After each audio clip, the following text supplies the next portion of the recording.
ادبستان کے پروگرام روبرو رضا صدیقی کے ساتھ میں آج ہماری مہمان ہیں محترمہ سلمیٰ ایوان صاحبہ.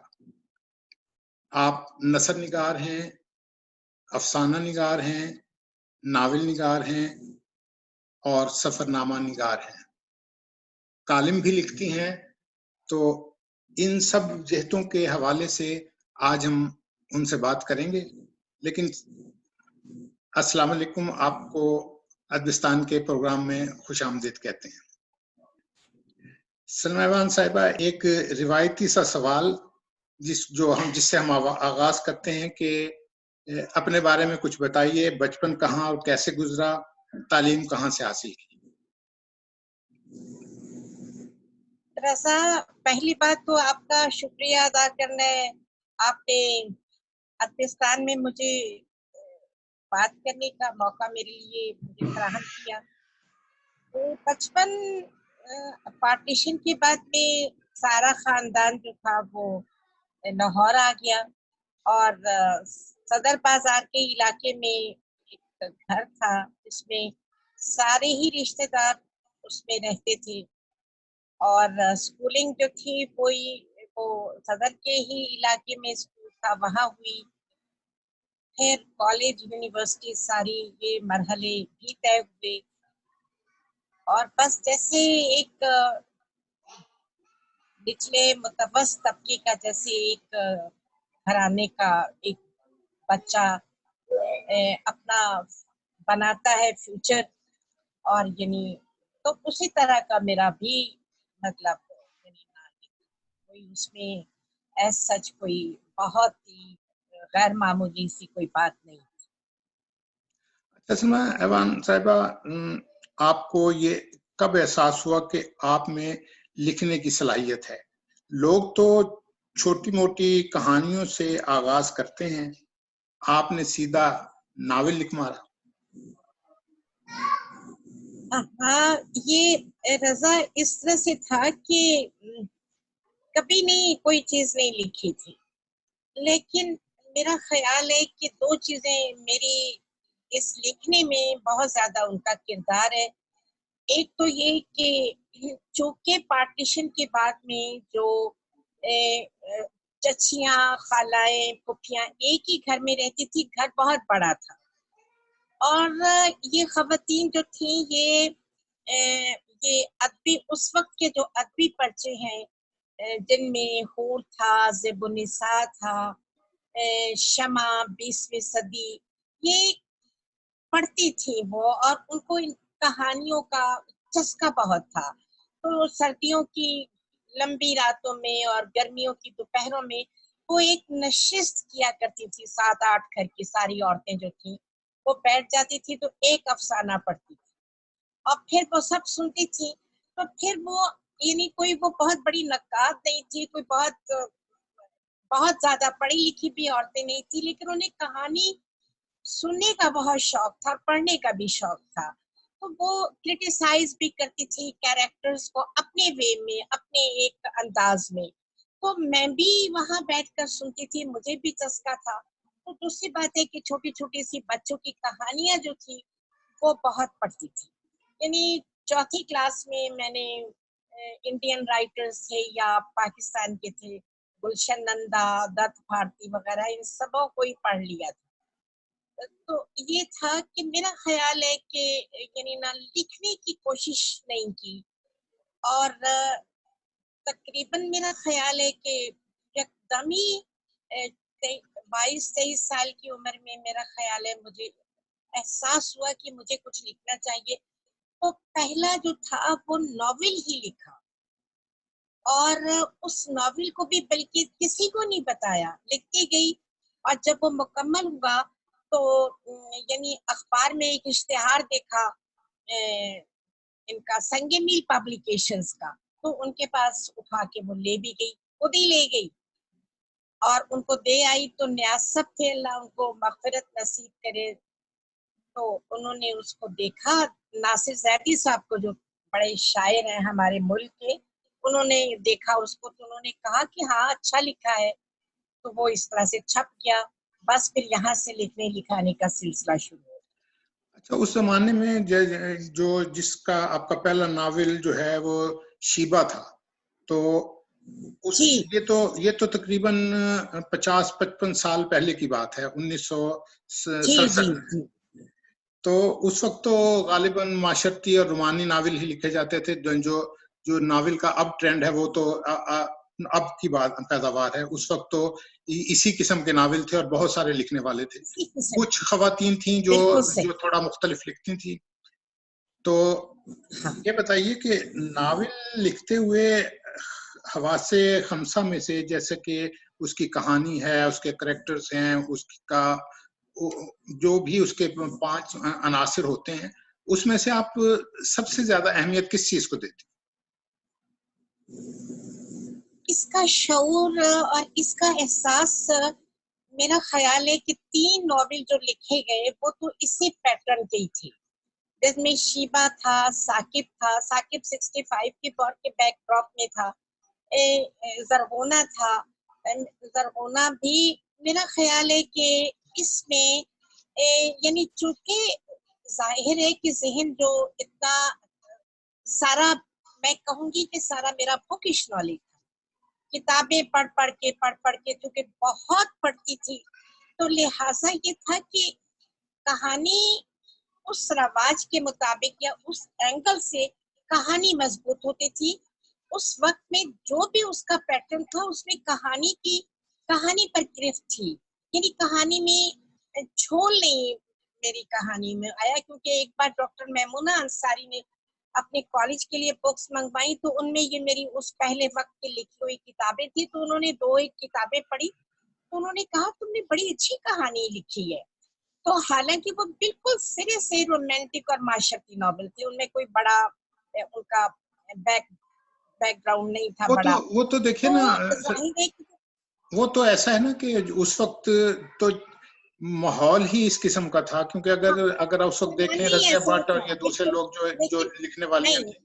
نہیں رضا، میں یہاں بات آپ کی کروں گی کہ سنجیدہ لکھنے والی خواتین تو اس وقت بھی لکھ رہی تھیں، جیسے کہ ختیجہ مستور نے آنگن لکھا، جیسے قرۃ العین حیدر کا لکھا گیا آگ کا دریا تھا. لیکن چونکہ ہمارا، یا میں اپنی کہوں کہ میری جو ذہنی میرا مینٹل لیول جو تھا وہ اس پائے کا نہیں تھا کہ میں اس وقت ان کو یعنی سمجھتی یا میں اس پیٹرن پر چلتی.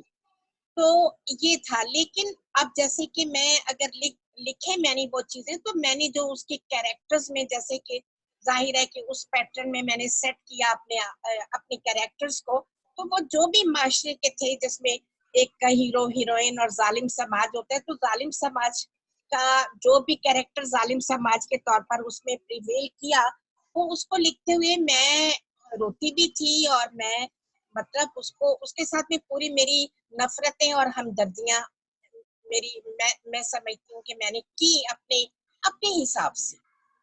تو باقی یہ ہے کہ لیکن اس کے بعد 3 ناول لکھنے کے بعد بھی میں نے پھر میں نے پڑھنا شروع کیا، اور پھر آگے ایک الگ سی کہانی ہے. اچھا، آپ جو ناول کو ڈیولپ کرنے کے لیے کردار سازی تو کرتی ہیں، تو کردار آپ کے بڑے سٹرونگ ہوتے ہیں. تو یہ جو آپ کے کردار ہیں، یہ آپ معاشرے سے لیتی ہیں یا کہانی میں آپ تخلیق کرتی ہیں؟ یہ پریٹینڈ کرتی ہیں ان کرداروں کو، یا آپ کو معاشرے میں نظر آتے ہیں اور آپ اس کو کہانی میں شامل کر لیتی ہیں؟ نہیں، جو پہلے ناول تھے تینوں، وہ کہیں نہ کہیں ایک کہانی تھی، ایک سچی کہانی تھی، جس کو تخلیقی پیرہن دیا، یا جس کو ایک ناول کی فارم میں نے ڈیولپ کیا. لیکن تب جس وقت میں نے محسوس کیا ان دنوں میں نا، یہ 67 کی 8 کی بات ہے، تو میں محسوس کیا کہ میں کس قدر فضول کام کر رہی ہوں. مجھے ظاہر ہے اس وقت ایسٹ پاکستان جو تھا اس کے حالات بڑے خراب تھے، تو میں نے کہا کہ مجھے وہاں جانا چاہیے، مجھے دیکھنا چاہیے، مجھے اس حصے پر لکھنا چاہیے، تو تاکہ یہ ہے کہ وہاں کے لوگ جانیں کہ ہمارے جو مشترکہ مسائل ہیں وہ ایک جیسے ہی ہیں. تو میں پھر اس کے بعد میں وہاں گئی اور میں نے ظاہر ہے کہ پورا ایسٹ پاکستان میں گھومے پھری. تو وہ میرا ایک طرح سے فریش ہینڈ نالج میں نے وہاں کیا. مطلب مجھے آگاہی ہوئی حالات سے، تاریخ سے، ان تمام اسباب سے، واقعات سے اور سیاست سے میں کہوں گی. اور اس میں وہ جو کردار نے میں کہہ سکتی ہوں کہ جنہوں نے پاکستان کو توڑنے میں بنیادی کردار ادا کیے، میں ان سبوں سے واقف ہوں. کیونکہ میں نے ذرا ایک سیمیسٹر میرا ختم ہوتا تھا تو میں چھٹیاں آتی تھی تو میں کہیں نہ کہیں نکل جاتی تھی. تو وہ پھر جب میں واپس آئی اور میں نے پھر اس سارے کو میں نے ایک ناول کی ٹیکنیک میں نے اس کو ایسٹ بنگال کا پری پارٹیشن میں آزادی کے لیے رول سے لے کر اب تو میں نے اس کو اینڈ کیا 70 تک. تو آپ کہہ سکتے ہیں کہ وہ میرا ایک تجرباتی، مشاہداتی اور میرا وہ میرا ایک میں اس ایکسپیکٹ میں کہوں گی جیسے ڈاکٹر رشید امجد صاحب نے ابھی میری پچھلے دن ان سے ملاقات ہوئی تو انہوں نے کہا کہ تم نے بہت بڑا ناول وہ لکھا، تمہیں تو زندہ رکھنے کے لیے وہی ناول کافی ہے، لیکن اس کی پروموشن اتنی نہیں ہوئی. تو میں نے کہا کہ میں خود بڑی اس معاملے میں. آپ تنہا کی بات کر رہی ہیں؟ جی میں تنہا کی بات کر رہی تنہا جو کہ میرے نزدیک پاکستان کے پورے جی ہاں میرے نزدیک وہ جو ہے وہ ایک سمبل ہے. آپ نے جو 2 لخت ہونے کو پری اٹینڈ کر کے پہلے ہی آپ نے جو ہے نا وہ اس کو وہ کہا ہے کہ جی ایک تنہا رہ گیا ہے کہ ایک حصہ جو ہے تنہا رہ گیا ہے، سمبل ہے تنہا، جو ویسٹ پاکستان جو تنہا رہ گیا تھا. تو بس یہ سمجھ لیے یہ میرا ایک نقطۂ آغاز تھا میرا سنجیدہ ادب کی طرف جانے کا، اور اس کو یعنی نا اس کو اپنے آپ کو اور اپنی تحریروں کو زیادہ افیکٹو، زیادہ جاندار بنانے کے لیے کہ مجھے اس سے مجھے کام لینا ہے. یہ محض ایک تفریح ہی نہیں ہے یا یہ ایک، بلکہ مجھے یعنی نا اس اینگل میں کام کرنا ہے. اچھا، یہ جو آپ نے یہ تنہا لکھا 71 کے واقعے کے بعد، اس میں تقریباً 9 سال کے بعد جو ہے یہ ناول آپ نے اسے تحریر کیا. تو بہت ساری چیزیں جو ہیں وہ تو اثر انداز ہو جاتی ہیں نا لکھنے کے اندر. تو یہ تو نہیں ہے کہ آپ نے جو ہے وہاں پہ آپ گئی ہیں، آپ وہاں رہی ہیں، آپ نے لوگوں سے وہاں پہ ملاقاتیں کی ہیں. اب وہ جو ہے اگر اس کو اسی وقت لکھا جائے تو وہ اس کا ماحول کچھ اور ہوگا. اب جب آپ نے اس کو 9 سال کے بعد لکھا، یعنی کہ 1980 میں یہ چھپا. میں آپ کی یہاں پر رضا، میں آپ کی بات کو ذرا یہاں کاٹتی ہوں اور یہ بتانا چاہتی ہوں کہ میں نے اس کو 72 میں لکھ لیا تھا آنے کے ساتھ، چھپنے میں لے رہی، لیکن 72 میں نے لکھ لیا تھا.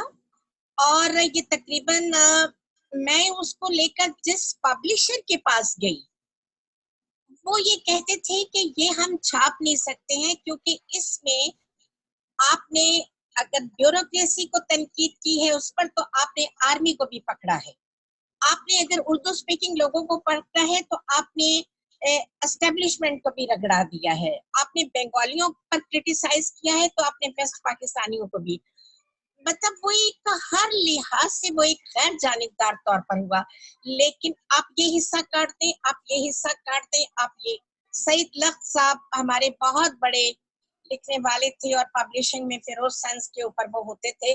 انہوں نے باقاعدہ مجھ سے کہا کہ آپ یہ پورشن کاٹ دیں تو فیروز سنس آپ کی کتاب چھاپ دے گا. سنگ میل والوں نے ویسے مجھے انکار کر دیا کہ نہیں جی ہم نے جیل نہیں جانا. تو یہ ساری چیزیں تھیں جس بنا کے اوپر میں اس کی کوئی چیز کاٹنا نہیں چاہتی تھی، کیونکہ میرا خیال یہ تھا کہ اگر میں اس کو کاٹوں گی تو پھر کاری کو کیا ملے گا. وہ تو اس وقت کے واقعات کا ایک تسلسل تھا جس کو آپ برقرار رکھنا چاہتے تھے. تو پھر یہ جو ہے یہ چھاپ کیسے دیا انہوں نے؟ یہ پھر یہ ہوا کہ